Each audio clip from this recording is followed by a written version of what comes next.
National Security Advisor Jake Sullivan says the U.S. is committed to providing Ukraine with the weapons it needs to fight Russia. And in fact, the Defense Department says it's already sent 1,400 anti-aircraft systems, 5,000 anti-armor systems, 45,000 sets of body armor, and 50 million rounds of ammunition. But President Zelensky told 60 Minutes that the future of the war rests on whether more weapons can be sent.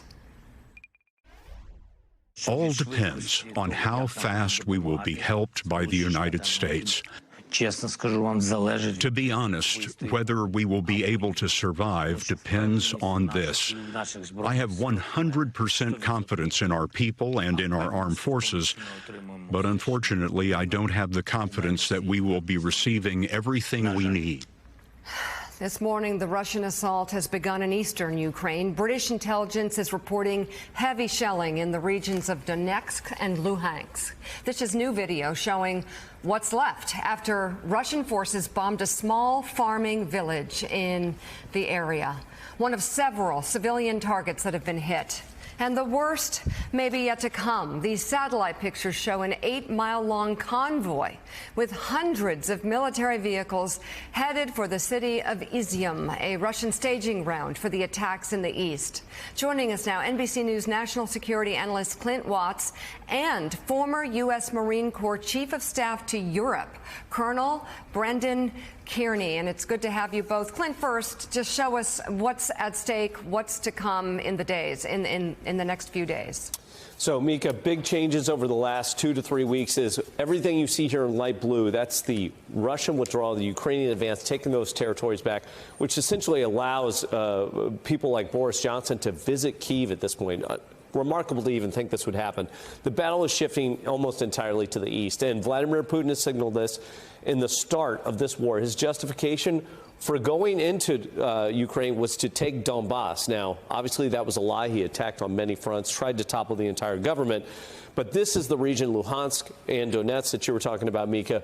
What you're seeing the Russians do is pull their military forces here to Belgorod. From Belgorod, they are now moving their way down through to this Izium access here. And this is really what you're going to be looking for in the coming 2 to 3 weeks, which is increased number of artillery fires, missile and rocket attacks, aircraft shooting missiles from as far back as inside Russia. But even more importantly, the battle along these small towns in and around Izium, where they try and connect their forces. The Russian separatist forces here continue to move around up and to the north. They are trying to link in with the Russian military as they advance here to Izium, which you referred to, Slovyansk. And here, this is the train station that was bombed by a missile last week. These are going to be the critical battlegrounds. The key difference here, which President Zelensky talked about, in Kyiv, they were defending in an urban environment with small dismounted groups. They were able to really hold off entire armor columns that didn't have appropriate infantry around it. But in this part of the country, this is quite different. In the east, you're going to see a very different fight start to emerge. These are small towns spaced out over miles of terrain, very flat and open. And this is where the Russian armor convoys that are coming in really have standoff against the enemy. For the Ukrainian military to hold this turf, they definitely need more offensive weapons as opposed to the defensive weapons they've had before. That brings us to what we hear lots of talk about right now, bringing in T-72s from places like the Czech Republic, possibly BMPs from some of the Eastern European countries, vehicles that the Ukrainian military already has, plus the ones they've taken from the Russians in recent weeks. So it'll really be a battle of lines of supply and a battle of attrition over the next month. So, Colonel Kearney, first of all, thank you so much for your service to our country. We are forever indebted to you for that. Thanks for being with us this morning. Let me ask you, if you're in charge of the Ukrainian forces at this stage of the war, what do you need over the next month or so? And looking at that map, what should those forces be doing? Well, I think President Zelensky nailed it in the sense that he needs more of just about everything. And when he gets that more of just about everything that he's asked for, I think what they need to do is they need to go on the attack. I think for them to sit back and go ahead and await a punch would be a huge mistake. It's what they did here brilliantly over the last 5 weeks. But it's time to go on the offensive for them now. It's going to have to be a small offensives in very precise locations. And of course, this is their land. They know where to attack. They know it better than the Russians do. But that's what I would do, and we'll just have to wait and see how this develops.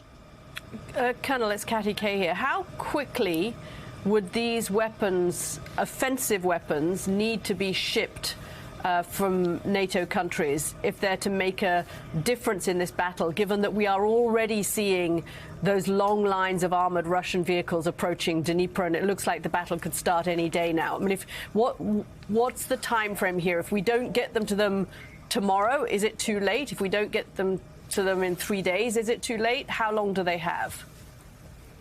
Well, you know, they need the weapons virtually immediately, Kathy.